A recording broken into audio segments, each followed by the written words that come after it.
Nous allons chanter devant le Seigneur. Quelle assurance, oui, tout est bien. Étranger sur la terre, ne crains rien, je t'aime. De toute notre force, de toute notre âme, nous allons bénir le nom du Seigneur. Nous ne sommes pas beaucoup, mais c'est une excuse. Nous sommes capables de louer en force ce matin. Amen. Amen.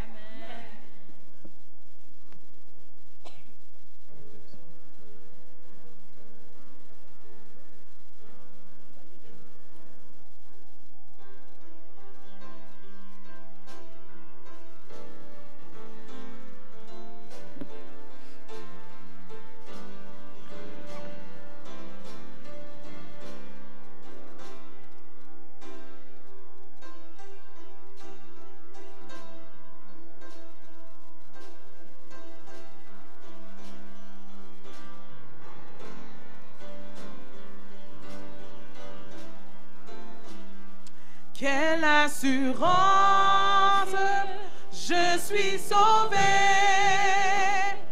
Quel avant-goût du ciel m'est donné. Né de l'Esprit, baptisé de feu, créé de nouveau, je vis pour Dieu. C'est mon cantique, c'est mon cantique. C'est mon histoire. Alléluia. Alléluia. Je chante à sa gloire. Gloire, alléluia. Gloire au Sauveur. Gloire éternelle à mon Rédempteur. Quelle assurance, la liberté. Plus de fardeau, je suis pardonné. Dans le sang qui jaillit de son cœur, je suis plongé, c'est pour le pécheur. C'est mon cantique, c'est mon cantique, c'est mon histoire. Alléluia, je chante à sa gloire. Gloire, alléluia, gloire au Sauveur. Gloire éternelle à mon Rédempteur. Quelle assurance, quelle assurance, je suis joyeux. Déjà mon nom est inscrit aux cieux. L'amour céleste remplit mon cœur. Depuis mon abandon au Sauveur, c'est mon cantique, c'est mon histoire. Alléluia, je chante à sa gloire. Gloire, alléluia, gloire au Sauveur. Gloire éternelle à mon Rédempteur. Oui, tout est bien. Oh, mon âme ne craint rien. L'amour suprême veut ton seul bien. Les flots, les vents, il les mesure à son enfant. Dieu, toujours le maître, veille sur nous tendrement. Dans nos détresses, Dieu nous tend ses richesses.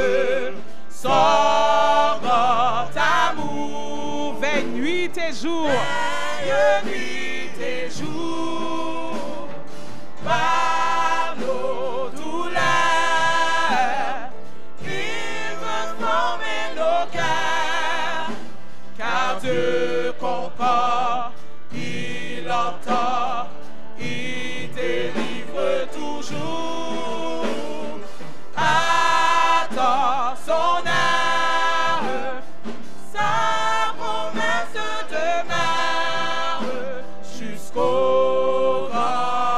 jour. Oui, tout est bien, car j'ai Dieu pour mon soutien. Et sous son aile, je ne crains rien. Aucun malheur peut ravir notre bonheur. Quand on a le ciel, quand on a le ciel, et Dieu lui-même dans nos cœurs, dans nos détresses, Dieu nous tend ses richesses, son grand amour veille nuit et jour par nos douleurs. Il veut former nos cœurs, car Dieu comprend, il entend, il délivre toujours. Attends son heure, attends son heure, sa promesse demeure jusqu'au grand jour. Oui, tout est bien, car Jésus l'a dit au ciel. Petit troupeau ne crains rien.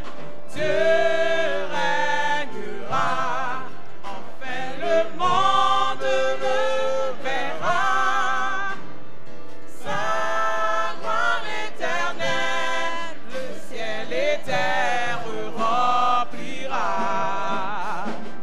Dans nos détresses, Dieu nous tend ses richesses, son grand amour veille nuit et jour. Attends-nous-le, il veut former nos cœurs, car Dieu comprend, il entend, il délivre toujours. Il délivre toujours. Attends son heure, sa promesse demeure jusqu'au grand jour. Étranger sur la terre, je marche avec bonheur vers la maison du Père, vers la demeure où m'attend le Seigneur. Vers la maison du Père, vers la demeure où m'attend le Seigneur. Oh, quand sera-ce, que face à face, pour toujours près de toi, je te verrai, mon roi. C'est la joie ineffable que marqué de son sceau. J'aurai place à sa table pour le banquet des noces de l'agneau. J'aurai place à sa table pour le banquet des noces de l'agneau. Quand sera-ce que face à face, pour toujours près de toi, je te verrai, mon roi. C'est là qu'au chant des anges, pendant l'éternité, je dirai mes louanges pour donner gloire à sa fidélité.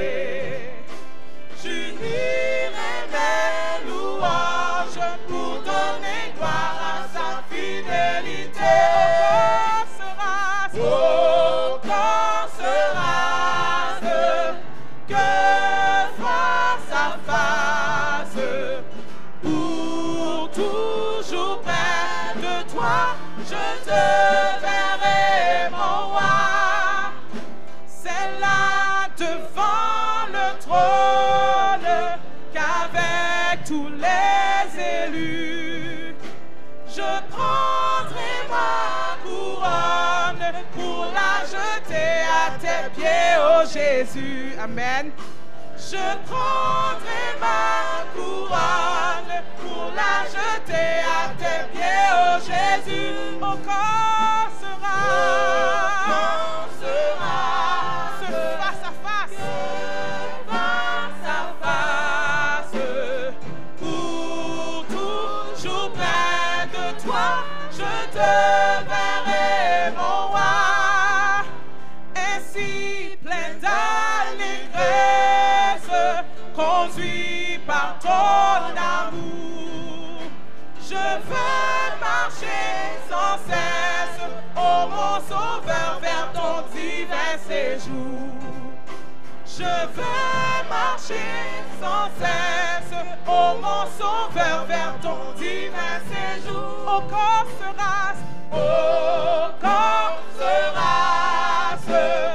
que face à face, pour toujours près de toi, je te verrai, mon roi. Ne crains rien, je t'aime, je suis avec toi. Promesse suprême qui soutient ma foi. La sombre vallée n'a plus de terreur. Là me consoler, je marche avec mon sauveur. Oh non, non, non, non, jamais tout seul. Non, jamais tout seul. Jésus mon sauveur me garde, jamais ne me laisse seul. Oh non, non, non, non, jamais tout seul. Non, jamais tout seul.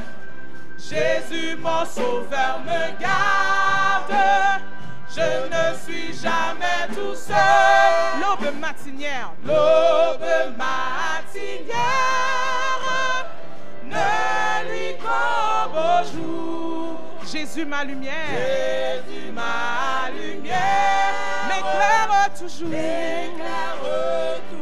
Quand je perds de vue, l'astre radieux à travers la nuit. Jésus me montre les cieux.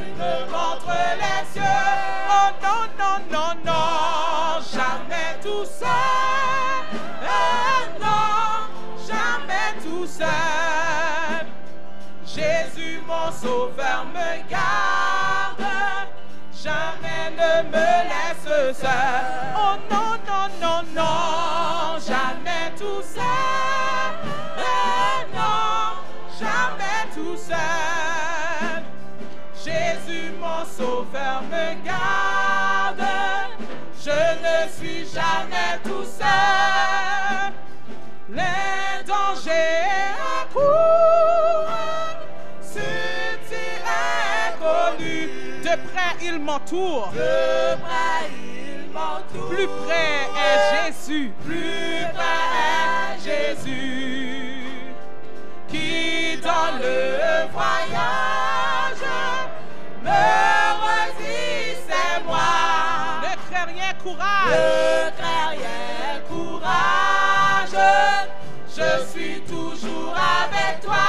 Oh non, non, non, non, jamais tout seul. Non, jamais tout seul. Jésus mon sauveur me garde, jamais ne me laisse seul. Non, jamais tout seul. Non, jamais tout seul. Jésus mon sauveur me garde, je ne suis jamais tout seul. Amen. Dites à votre voisin, je ne suis jamais tout seul. Dites-le cette fois-ci avec la conviction que vous n'êtes jamais tout seul. Une dernière fois, je ne suis jamais tout seul. Amen. Que le Seigneur vous bénisse.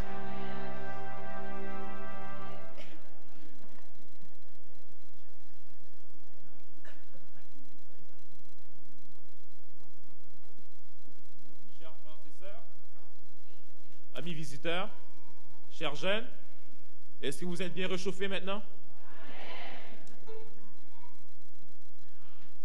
Aujourd'hui, mon courage m'avait fait défaut ce matin en voyant la neige et la température. Et je me suis dit, c'est dommage que j'ai apprécié aujourd'hui, il faut que je me lève. Je ne sais pas pour vous, mais la semaine dernière, il faisait -4. Et à -4, j'avais déjà froid. Vous savez, même si on est né à Montréal, quand l'hiver vient, on n'est jamais vraiment habitué. Jamais vraiment habitué. Donc, -4, j'avais froid. Je me suis dit, j'ai pas hâte à -10, -20. Pas 7 jours plus tard, blam. Les voitures ne démarrent pas. Ceux qui n'avaient pas de gants, pas de sucre, dommage pour vous. Mais vous voyez que c'est difficile. Mais malgré ça, il y a eu des personnes qui sont courageuses, assez courageuses pour venir louer l'Éternel avec nous. C'est une grâce. Maintenant, ce sera bientôt 52 semaines qui sont écoulées. Et c'est une grâce d'être ici après 50 semaines. On a vécu beaucoup de choses. On a vécu des deuils, on a vécu des difficultés, on a vécu des maladies. Mais grâce à Dieu, on a vécu des victoires, on a vécu des délivrances. Et jusqu'ici, Dieu nous a secourus. C'est une grande année pour beaucoup de personnes. C'est une année où les personnes ont passé à travers. Et maintenant, nous sommes venus ici, non seulement pour louer Dieu, mais pour rendre grâce pour cette année 2016 passée en bien. Nous savons que les temps ne vont pas aller mieux. Nous savons que les temps vont être difficiles, mais avec Jésus, tout est bien. Aujourd'hui, le message que j'ai pour tout le monde, surtout pour les jeunes, c'est un message d'encouragement, mais aussi un message de conseil. Tout à l'heure, quelqu'un est venu me voir, un jeune est venu me voir et il m'a dit, Daniel, quand tu prêches des messages qui sont des fois difficiles. J'espère que cette fois-ci, ce sera un message joyeux. Je lui ai dit, tu aurais dû me le dire la semaine dernière, je ne peux pas changer mon message maintenant. Mais mon message ne sera pas difficile, mais ce sera un message qui amènera à la réflexion. Pour beaucoup de personnes, c'est la fin de session. Et la fin de session, j'aime ça demander aux jeunes comment ils vont à l'école. Et normalement, il y a toujours 3 genres de réponses. La première réponse, et la réponse la plus répandue, c'est « Daniel, prie pour moi ». Quand je dis « Comment va ta fin de session ?» Daniel, juste prie pour moi. Ça veut dire que c'est très mauvais signe. Okay? Mais Dieu est capable de changer les notes, de passer de 38 à 83. Ça, on peut le faire. Mais pour la majorité du temps, c'est difficile. D'autres personnes me disent qu'ils réussissent. Et à chaque fois que quelqu'un me dit « Daniel, prie pour moi », je lui pose toujours la question « Est-ce que tu étais à tous les cours et est-ce que tu as fait tes devoirs à temps ?» Et malheureusement, la majorité dit « C'est vrai, je me suis pris à la dernière minute. » Et c'est fun parce que quand j'entends ça, je dis, tu l'as cherché un peu. Il me dit, oui, mais j'ai des choses à faire. Je dis, je comprends, mais le professeur ne comprend pas ta vie. Le professeur comprend juste les résultats. Et ils se disent, après, je vais travailler fort. Parce qu'une fin de session, ce n'est pas si grave que ça. Si jamais on échoue des fois, on peut se reprendre. Mais dans la vie, la vraie vie, ce n'est pas aussi facile, ce n'est pas aussi simple. Et le but de mon message, c'est d'éviter d'avoir ce même problème. Aujourd'hui, on va voir dans le passé le peuple d'Israël. On va voir peut-être leurs bénédictions ou aussi leurs erreurs pour essayer de ne pas commettre, de reproduire les erreurs qu'ils ont faites dans le passé. Je vous invite à ouvrir vos Bibles dans 1 Corinthiens 10. Nous allons lire le verset 1 au verset 10.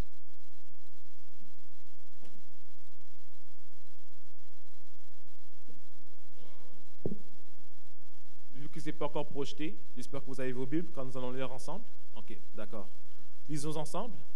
Frères, je ne veux pas que vous ignoriez que nos pères ont tous été sous la nuée, qu'ils ont tous passé au travers de la mer, qu'ils ont tous été baptisés en Moïse dans la nuée, dans la mer, qu'ils ont tous mangé le même aliment spirituel et qu'ils ont tous bu le même breuvage spirituel car ils buvaient à un rocher spirituel qui les suivait, et ce rocher était Christ.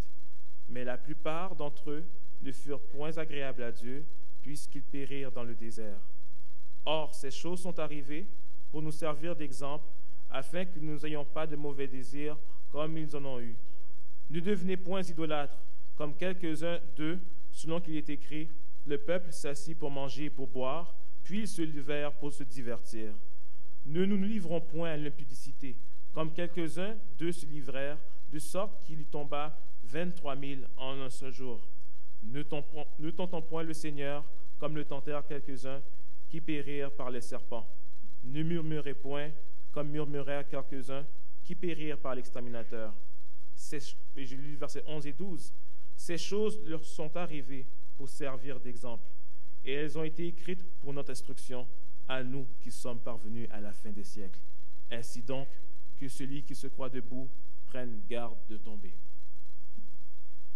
C'est un message, c'est un texte qui est vraiment intéressant parce que Paul parlait aux Corinthiens et à Corinthe, Paul faisait beaucoup éloge de leur force, de leur capacité spirituelle.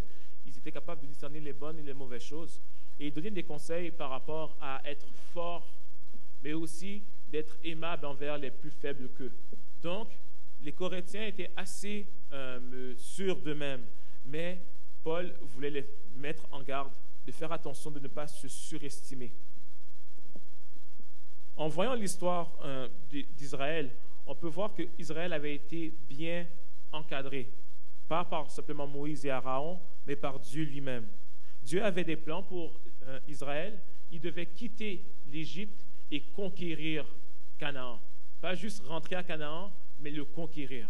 Et pour cela, il allait passer un petit temps avec Israël dans le désert pour les former.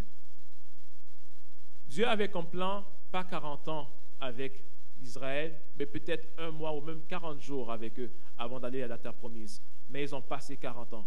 Pourquoi? Parce qu'ils ont coulé la fin de session. Et ce qu'on va voir, c'est qu'est-ce qu'ils ont fait pour l'avoir coulé et qu'est-ce que nous devrions faire pour éviter cet échec. D'accord avec moi? Vous allez me suivre? Good.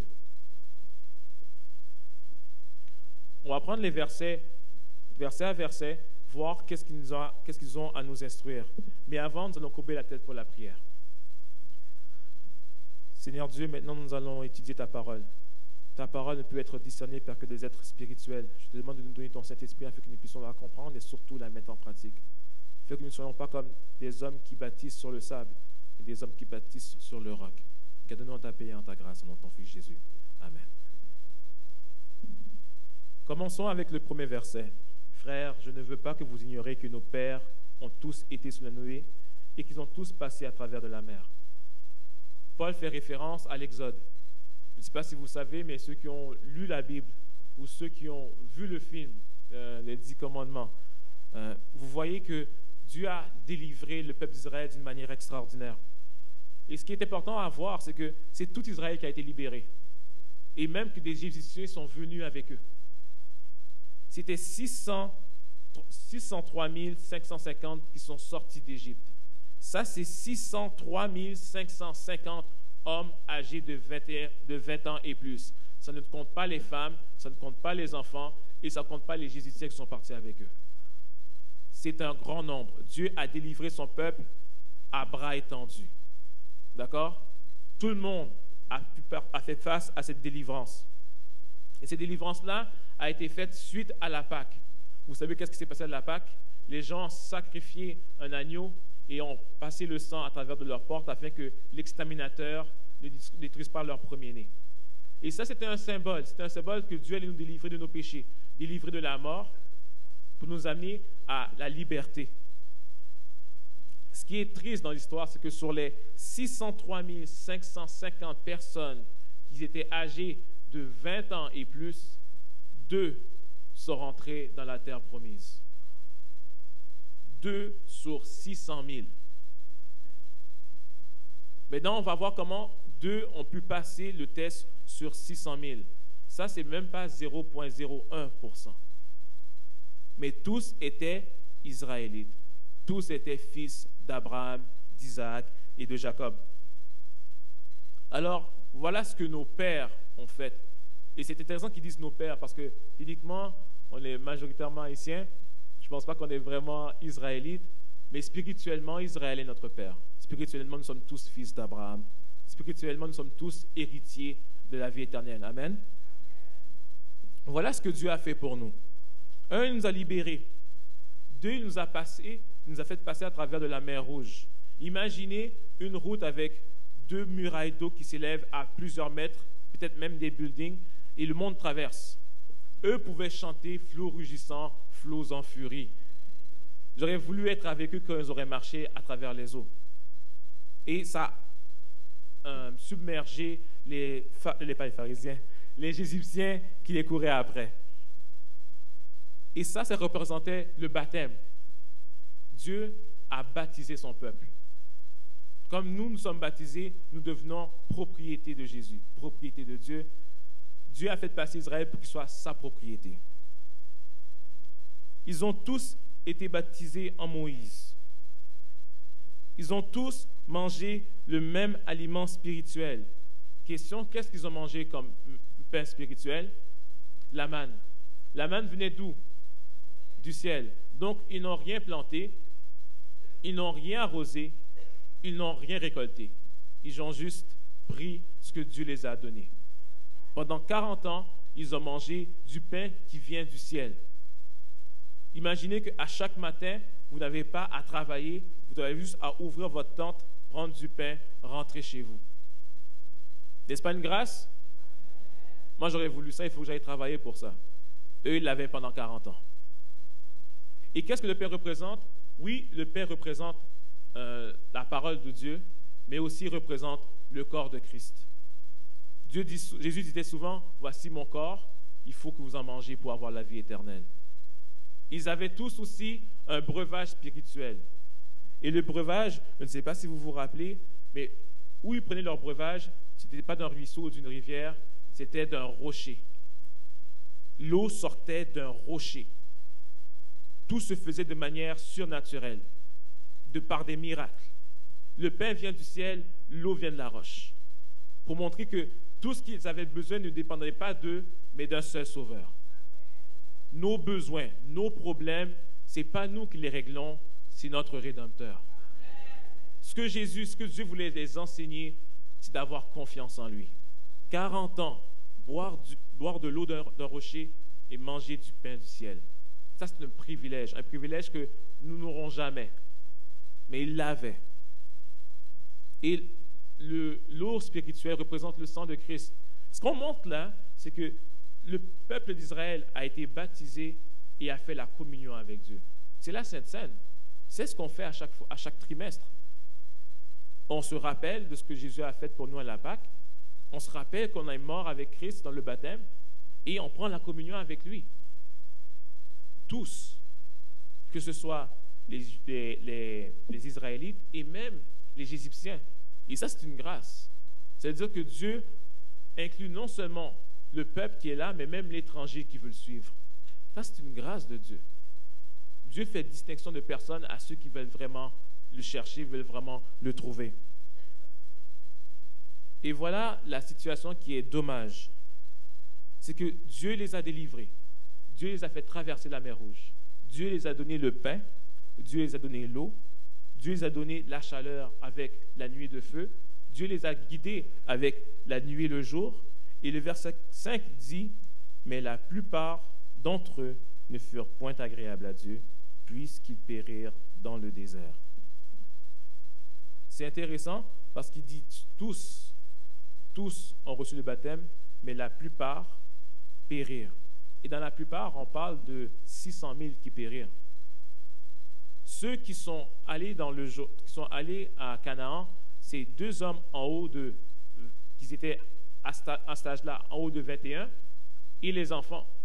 Donc ceux qui ont vu les miracles, ceux qui avaient 21 et plus, qui sont sortis de l'Égypte, ne sont pas rentrés en Canaan. Vous imaginez ça? Les 10 plaies. La mer qui séparait en deux. La nourriture, et ils ne sont pas rentrés en Canaan. Nous avons chanté des beaux chants tout à l'heure. Des gens qui disent à quel point on est étranger sur la terre, à quel point on a hâte de retourner à la maison. Et croyez-moi, j'ai hâte. Quand je vois les choses qui se passent dehors, et quand je vois la promesse que Dieu m'accorde, j'ai juste hâte de rentrer chez moi. Mais je sais que avant d'aller à Canaan, il faut que je passe par Jéricho. Il faut que je passe par des tests. Il faut que je passe par ma fin de session. Et c'est ça que Dieu veut faire pour nous. Il veut que nous nous préparons à la fin de session. Maintenant, Dieu nous donne des leçons et il faut les apprendre pour passer le test. Ils n'ont pas été agréables. Et on va voir ensemble pourquoi ils n'ont pas été agréables.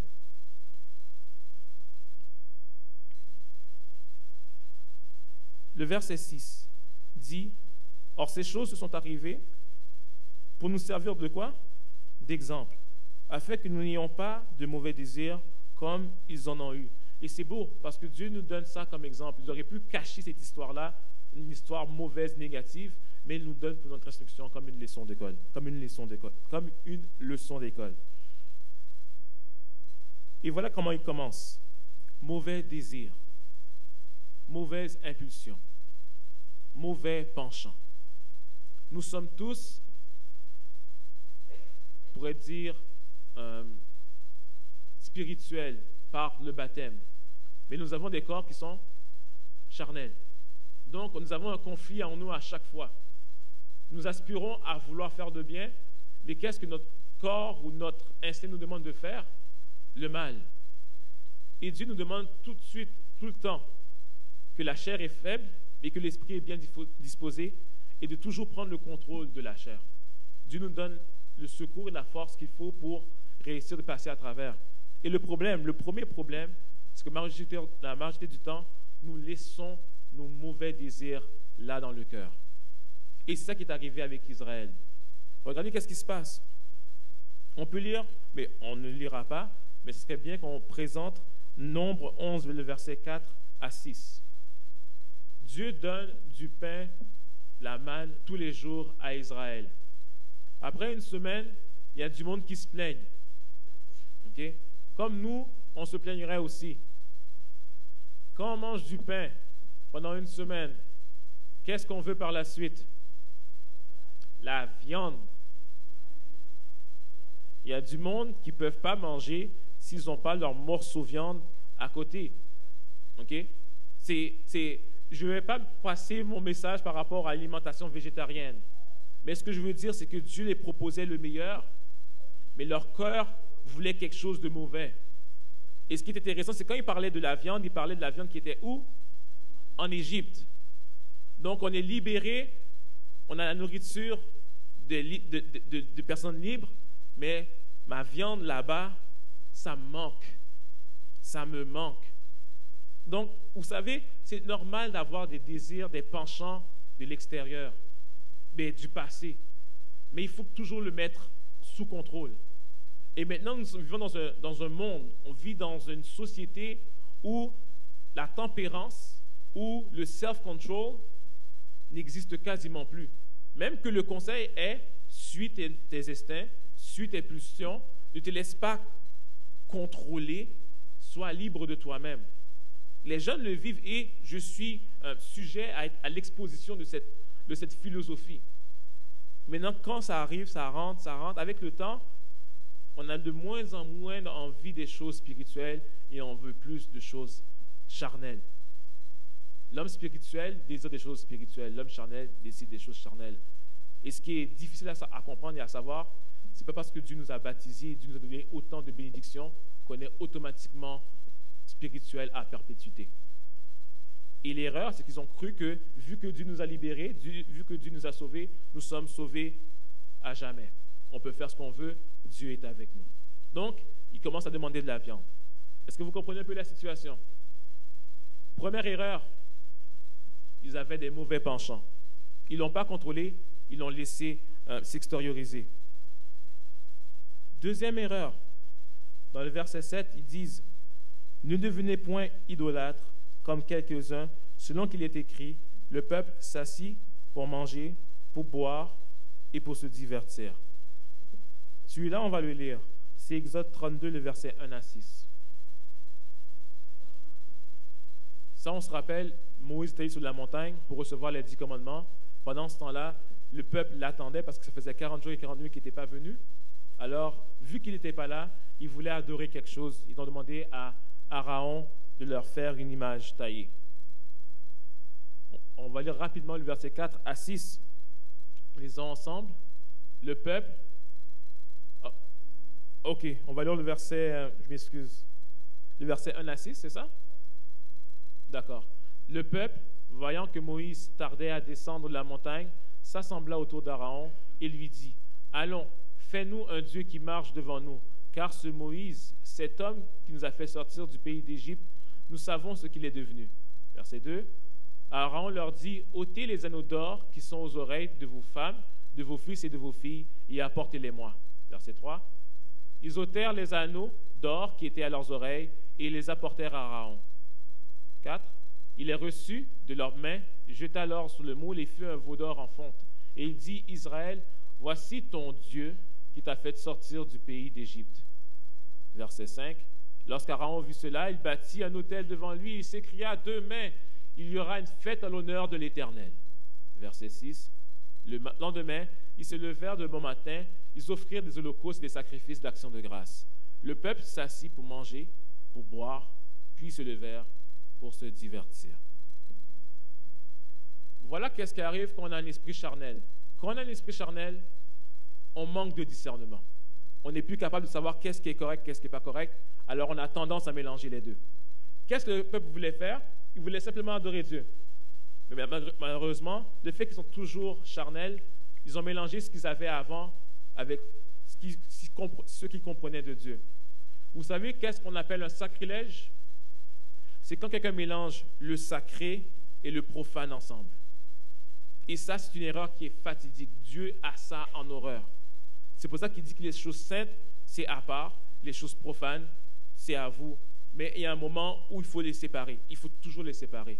Mais quand on manque de discernement, on a tendance à mélanger les deux. Dieu est invisible, Dieu est esprit. On l'adore en quoi? En esprit et en vérité. Mais eux, ils avaient l'habitude de quoi? Adorer les veaux en Égypte. Alors, vu qu'ils n'ont pas de discernement, on va faire le mélange des deux, le meilleur des deux mondes. Un plus l'autre. L'Éternel est un veau.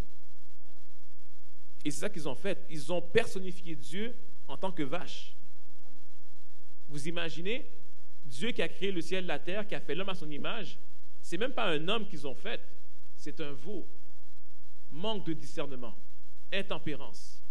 Quand on mélange le sacré et le profane. Et malheureusement, des fois, nous le faisons aussi. Par manque de discernement, on mélange les choses qui sont sacrées avec les choses qui sont profanes pour notre plaisir ou bien pour attirer d'autres personnes, le rendre plus cool, le rendre plus attrayant. Mais est-ce que Dieu est exalté ou Dieu est glorifié par rapport à cela? Est-ce que vous comprenez ce que je veux dire? On dit que le monde est silencieux. Est-ce que vous comprenez ce que je veux dire? Je ne dis pas ça pour vous fesser dedans, mais c'est une leçon parce que Dieu est amour. Dieu nous aime. Mais malgré ça, juste deux ont survécu, malgré l'amour de Dieu. Et je ne veux pas que ce malheur nous arrive, à nous qui sommes à la fin des siècles. Alors il faut comprendre ça. Dieu veut qu'on le respecte selon l'ordre qu'il a choisi, mais si jamais notre esprit n'est pas sanctifié, on ne peut pas le servir. Soyons sanctifiés, chers frères et sœurs, soyons sanctifiés, chers jeunes. Le monde est très corrompu.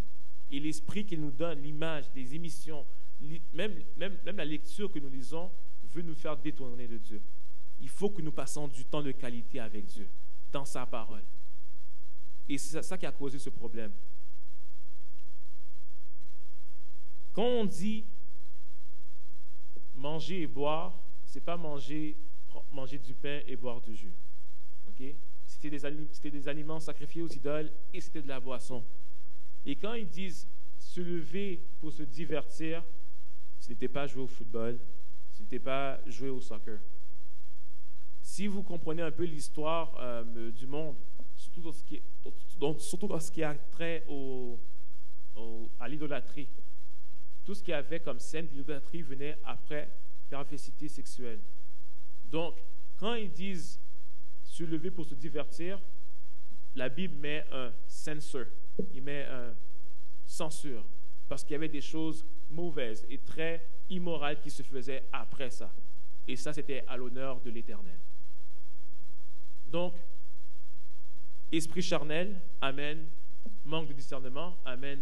Impudicité. Si jamais on retourne dans 1 Corinthiens 10, le verset 8, il dit « Ne nous livrons point à l'impudicité, comme quelques-uns s'y livrèrent, de sorte qu'il en tomba 23 000 en un jour. » Dans l'histoire d'Israël, de son parcours jusqu'à Canaan, ils ont eu, je peux vous dire, une interaction avec le peuple de Moab. Les filles de Moab étaient belles, alors les fils d'Israël sont allés vers elles. Et ils ont commis de l'adultère. À cause de ça, Dieu les a punis. 24 sont morts. Un manque de contrôle, manque de discernement amène des ruines. Et pas juste des ruines spirituelles, mais des ruines dans nos vies. Beaucoup de personnes ont ruiné leur vie parce qu'ils étaient intempérants ou ils ont manqué de discernement. Et ça, ce n'est pas juste pour l'éternité, mais c'est des leçons pour ici-bas. Verset 9 dans 1 Corinthiens 10. « Ne tentons point le Seigneur, comme le tentèrent quelques-uns qui périrent par les serpents. Ne murmurez point, comme murmurèrent quelques-uns d'eux qui périrent par l'exterminateur. » Le charnel est contre le spirituel. Plus on est charnel, plus on a en horreur le spirituel et vice-versa. On ne peut pas mélanger les deux. Et voilà qu'est-ce qui arrive. Dieu veut amener le peuple à ce qu'ils aient une dépendance, une confiance totale en lui, parce que ce qui va arriver à Jéricho et dans les autres villes vont être difficiles. Ils vont s'attaquer avec des géants. Ils vont s'attaquer avec des murailles qui sont insaisissables. Ils vont s'attaquer avec des difficultés qui sont hors de leur contrôle. Alors Dieu veut les permettre d'apprendre à leur faire confiance. Par des tests faciles comme la manne qui tombe du ciel, faites-moi confiance. De l'eau qui coule d'un rocher, faites-moi confiance. Mais le fait qu'ils ont échoué par rapport à ça, qu'est-ce qui arrive par la suite? Ils commencent à murmurer. Et ils se posent comme question, est-ce que Dieu est vraiment avec nous? Est-ce que Dieu a fait des choses pour vous? Des bonnes choses, des grandes choses? Dieu a fait des grandes choses dans ma vie. Et malheureusement, des fois, j'échoue parce que quand les choses difficiles arrivent, je me demande, où est Dieu? Où est Dieu? Des fois, ça m'arrive. J'espère que ça ne vous arrive jamais, mais moi, ça peut m'arriver. Cathy en est témoin. Des fois, c'est elle qui me dit, Daniel, tu n'es pas directeur de jeunesse, pourquoi tu faiblis comme ça? C'est vrai, des fois, il y a des moments où c'est difficile. Mais Dieu nous apprend à lui faire confiance. Est-ce que nous passons ce petit devoir-là de faire confiance à Dieu? Des choses qui ne sont pas si difficiles. Il y a des personnes qui vivent des cancers. Il y a des sœurs dans nos rangs qui vivent des situations difficiles et qui ont confiance en Dieu, qui cachent même leur douleur, leur souffrance par leur foi. Est-ce que nous faisons autant? Parce que si jamais nous n'avons pas foi en Dieu, nous allons, douter de sa présence. Et par la suite, nous allons même murmurer contre lui. Et c'est ça qui est arrivé. 10 fois dans nombre, Israël a dit, où est Dieu? Imaginez, vous ouvrez votre tente, il y a de la manne qui tombe du ciel, vous prenez la manne, vous mangez la manne. Le jour, il y a une tempête de nuit qui arrive. Le soir, il y a un feu qui est là, vous dormez et vous dites, où est Dieu? Est-ce que c'est logique? Est-ce que c'est logique? Et c'est ça qui est arrivé avec le peuple. Ils murmuraient, où est Dieu? Où est Dieu? Où est ma nourriture? Où est ma viande? Dieu a donné de la caille, c'est pas assez. Où est Dieu? Où est Dieu? Dieu nous donne la santé, Dieu nous donne la respiration. Dieu nous prépare à plein de choses, mais des fois on se demande où est-ce qu'il est. C'est vraiment important de comprendre ces leçons-là, de faire confiance à Dieu. Et le test, leur fin de session, c'était lorsqu'ils étaient arrivés devant Jéricho. Dieu va demander 12 espions pour aller voir la muraille pour savoir si on peut la conquérir. Et il y a 12, dont Josué et Caleb. Ils s'en vont, pendant quelques temps, ils reviennent. Et ils reviennent avec de beaux produits. Une grappe qu'il fallait 2 personnes apporter. Je n'ai jamais vu une grappe de raisin qui pouvait... Moi, les grappes de raisin au maxi, c'est assez gros, je prends ça dans mon sac, mais il ne faut pas 2 personnes. Vous imaginez une grappe de raisin, il faut mettre ça sur un bâton, et que 2 personnes l'amènent. On dirait qu'une grappe de raisin, on dirait que c'est la largeur d'un melon ou bien d'une mangue. Je ne sais pas comment le décrire, mais c'était gros. Le prix du ciel est gros. Vous imaginez être capable d'être une place à une autre à la vitesse de la lumière, de ne plus manger, sauter à des hauteurs et moi, juste un corps glorieux. Comme dans ma tête, j'avais lu un message d'Ellen White qui disait à quel point notre corps serait glorieux, à quel point plus de faim, plus de soif, comme la limite, ça serait notre imagination. J'ai hâte de ça. Et eux, ils avaient un extrait de ça par rapport aux grappes de raisin. Ils disaient, si ça c'est une grappe de raisin, imagine une mangue. Imagine un grenadier. Si ça a un raisin gros comme ça, imagine mon melon. Vous vous imaginez à quel point ils étaient contents? Mais voilà le rapport. Le rapport, c'est oui, le raisin est gros, mais les hommes qui gardent le raisin sont encore plus grands. On a vu les enfants d'Anakin. Ils ont des murailles imprenables. Alors, malgré le fruit qu'ils ont eu, ils ont donné un mauvais rapport. Et il y en a juste deux qui ont fait confiance à Dieu. C'est qui? Josué, Caleb. Juste Josué et Caleb qui ont compris la leçon et qui ont dit, tu sais quoi? On peut donner un bon témoignage, on peut saisir. Pourquoi? Pas parce que nous sommes forts, mais si Dieu nous a libérés, si Dieu nous a fait traverser la mer Rouge, si Dieu nous a donné du pain, de l'eau, de la chaleur, et que nos vêtements ne sont même pas usés, Dieu va facilement conquérir le pays. C'est ça qu'il faut avoir, chers frères et sœurs.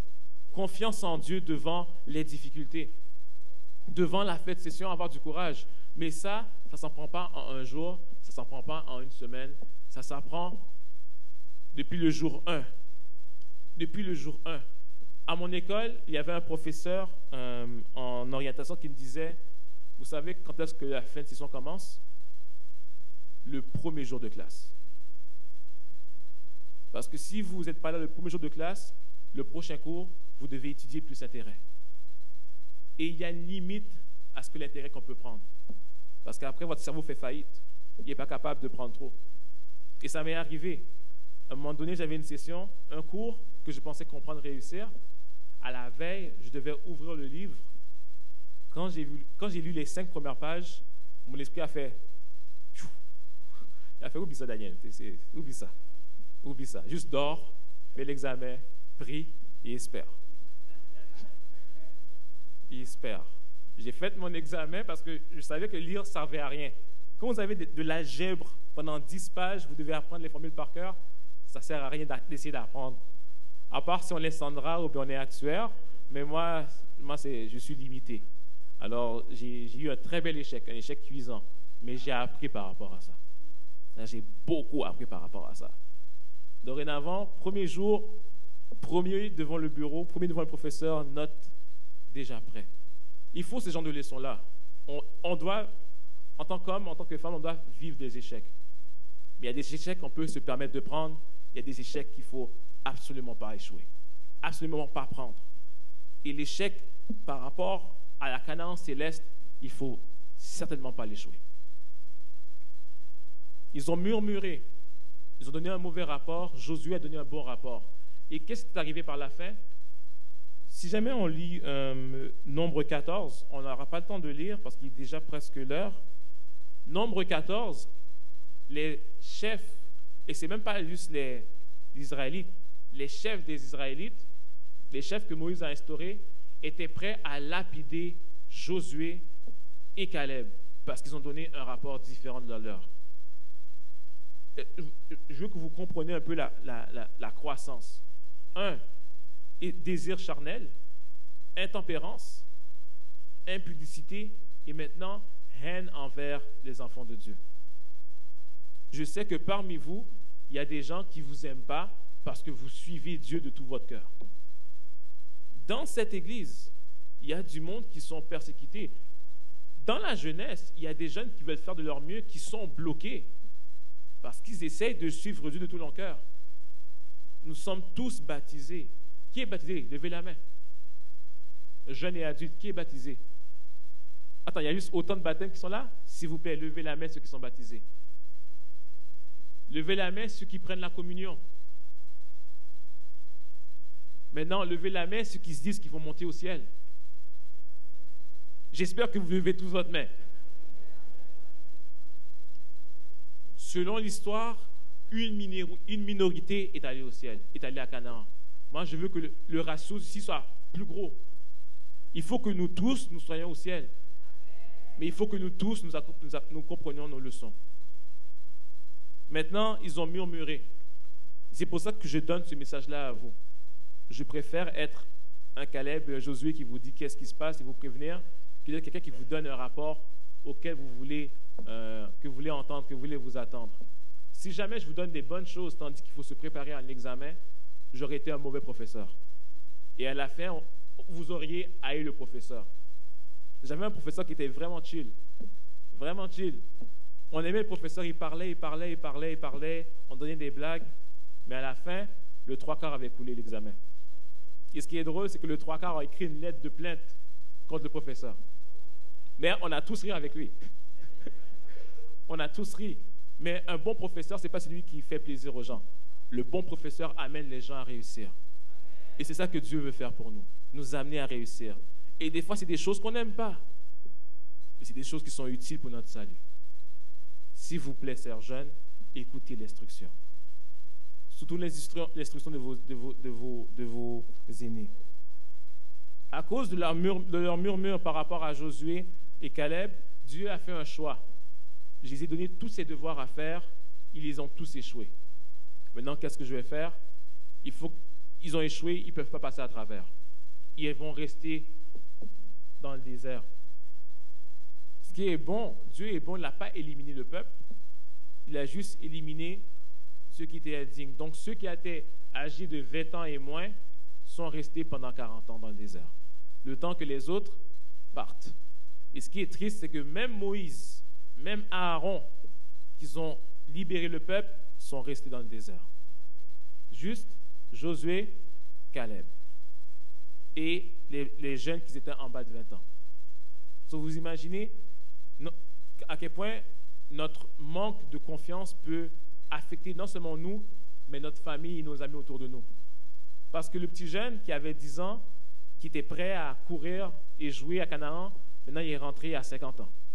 Celui qui avait 20 ans, il est rentré à 60 ans. Il n'a pas joué beaucoup de Canaan. Il est rentré grâce à Dieu, mais il n'a pas beaucoup joué.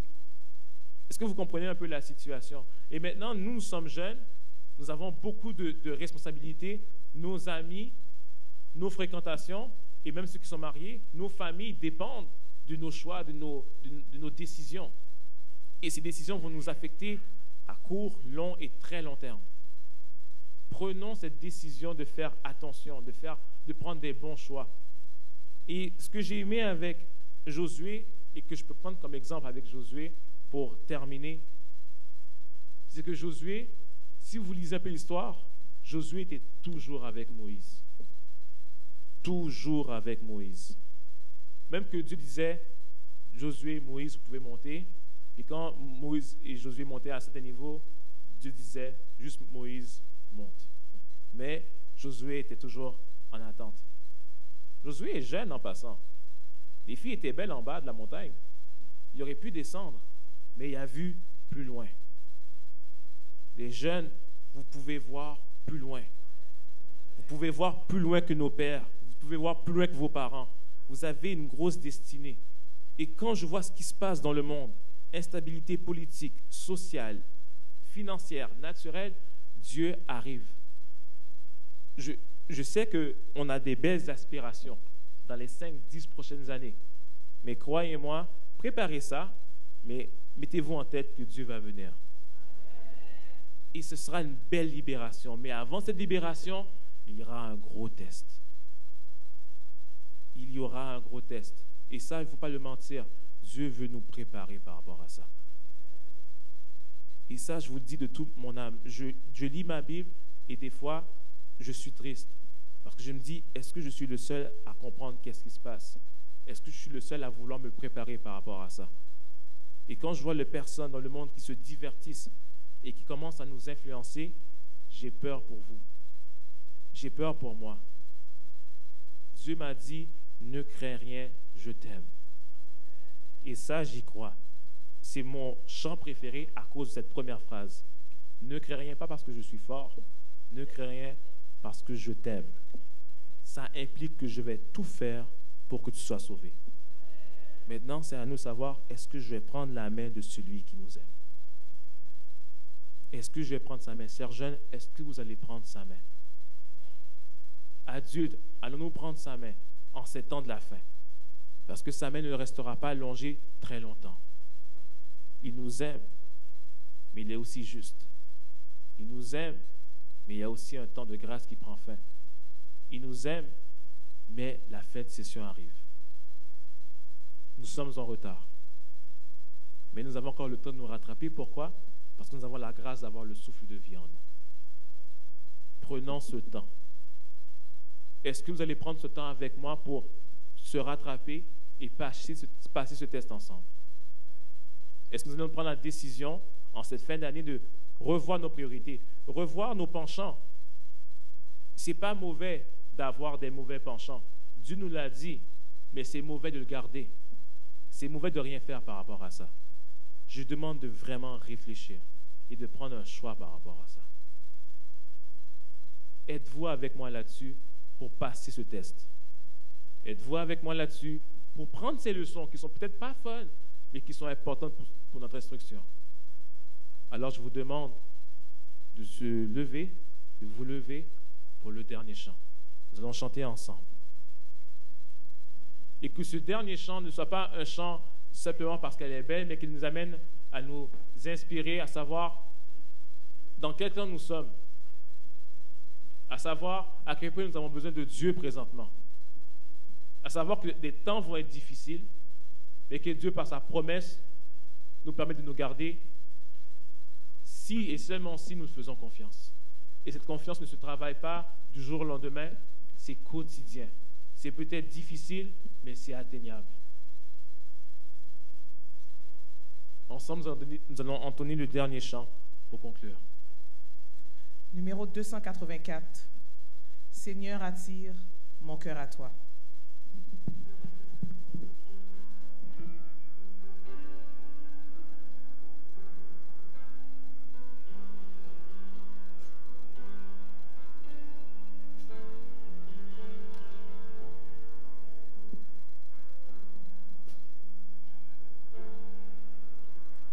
Seigneur, attire mon cœur à toi. Je te désire tout près de moi. Ma délivrance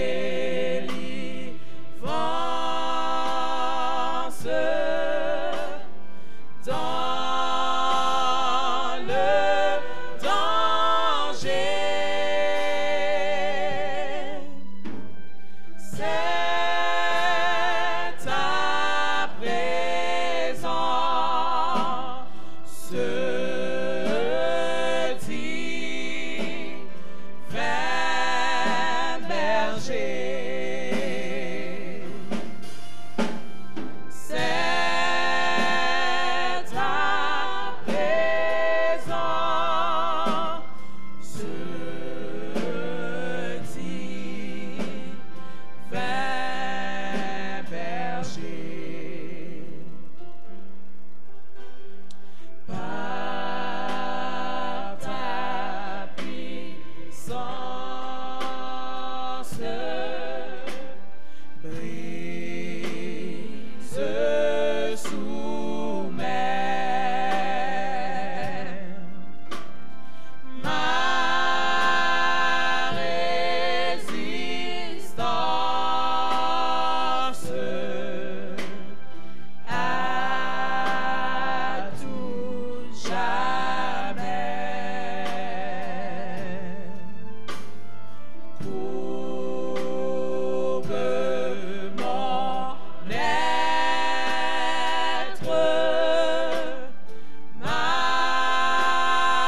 je m'avance pour te servir. Mais sous ton aile, loin du péché, Sauveur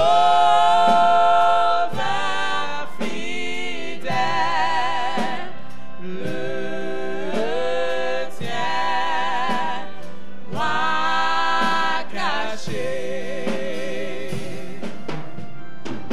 Sauveur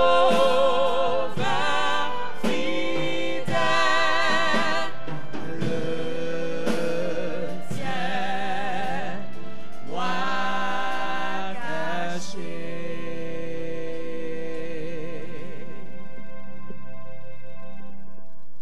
Vu que nous sommes en famille, on est ensemble, pour la dernière prière, je vous demanderai de nous mettre à genoux. Que ce soit une prière de consécration.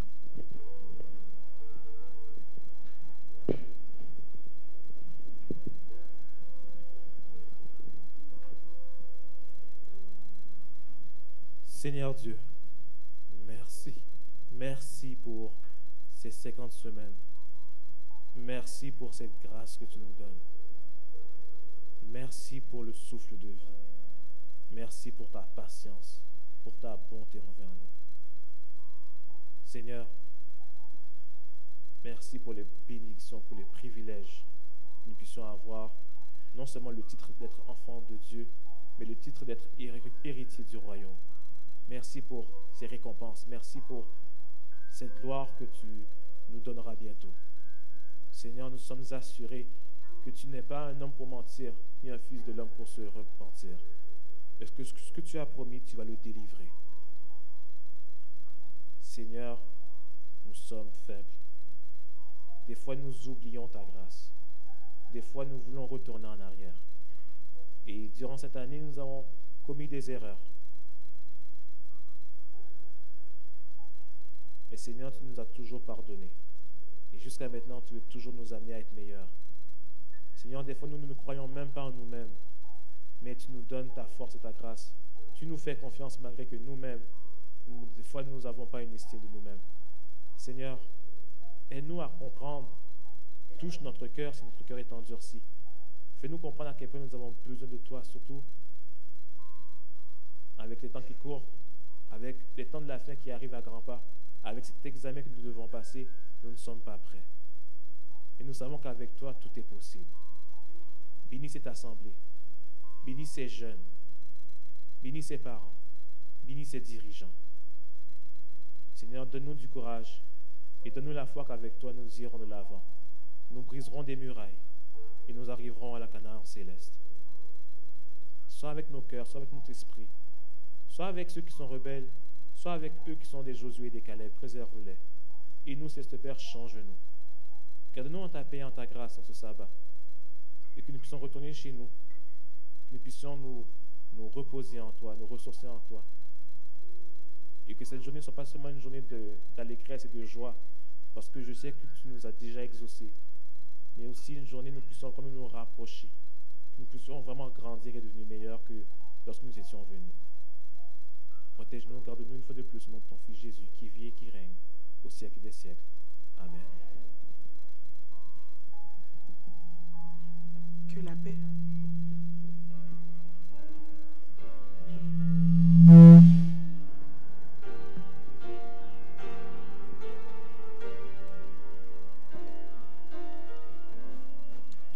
Que la paix de Dieu reste dans nos cœurs.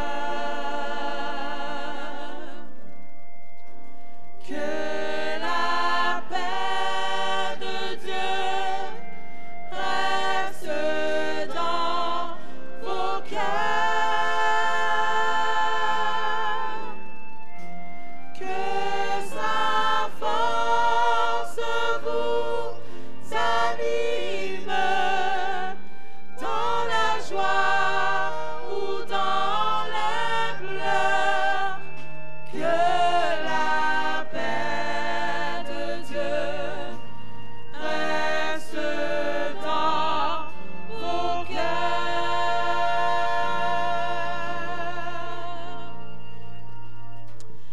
sortie, nous allons chanter au numéro 596, Flot mugissant, flot en furie, entourez-moi, je n'ai pas peur.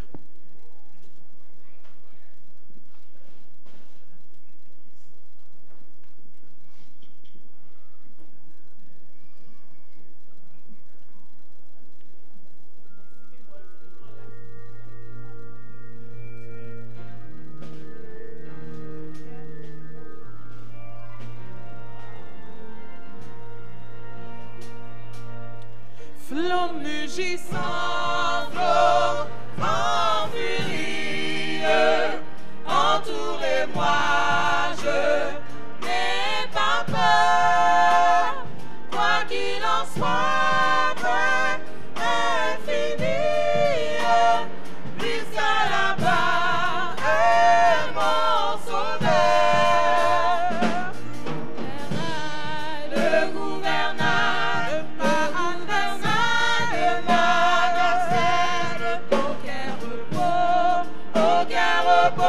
Jésus le tient. Si dans la nuit, mon cœur chancelle, avec Jésus, oh oui,